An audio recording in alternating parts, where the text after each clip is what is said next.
Day two of the Writers Guild of America strike is underway. The ripple effect really being felt across the entertainment industry. Production is halted for several prominent late-night shows as well. Of course, more disruptions are expected as TV and film writers continue to demand higher wages. CBS News correspondent Elise Preston joins us now from Los Angeles to speak about what's happening. Elise, it's only day two, but we understand this strike could go on for months. So what's the status of negotiations, if they're actually happening right now, or maybe not?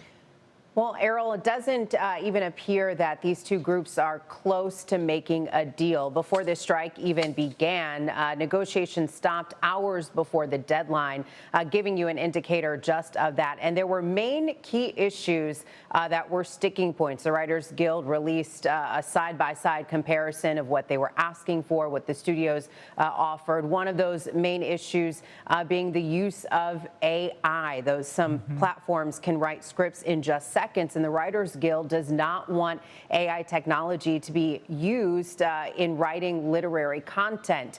When they presented that offer, according to this document that was released, the studios said that they would only look into the issue. Another key issue is residuals. Writers are only getting a fraction of residual checks that they used to get if something re-aired on network broadcasts. Now that those shows are showing up on streaming platforms, they're getting just dollars or cents on checks that used to be hundreds of dollars, sometimes even thousands. They're asking for a larger bulk of the residual pie there. And in the counter offer, the studio producers are giving them just a fraction. The number was like 400-something million versus 80-something million. So just to give you a look there. And then there are issues about weeks that they're working. Writers want to see a minimum amount of weeks throughout the year that they are guaranteed to work.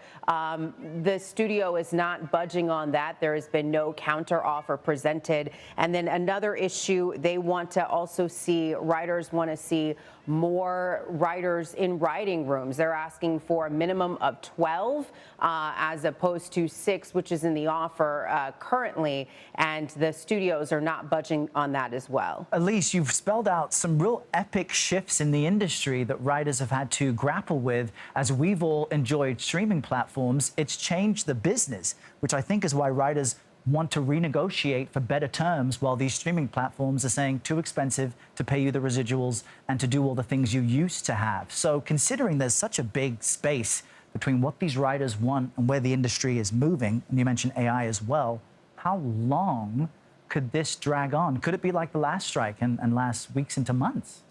Or even longer, Errol. Some experts are telling us that this strike could be 6 months to a year. Wow. The last strike was 100 days, so just north of 3 months. There are a lot of dissimilarities between these two strikes. Number one, that one was 15 years ago. We didn't have a network, or we did not have streaming platforms, as you mentioned, not to the extent that we have now. Yeah. So there are some streaming networks who have content that is stockpiled. It is ready to go. It has been stockpiled for a while. But we also have more reality television programming this go round. The last strike, it gave rise to streaming platforms. That's where, or excuse me, to reality platforms. That's where the Kardashians kind of took off in popularity in 2007. Another interesting key point here is that this strike is happening after a lot of the season finales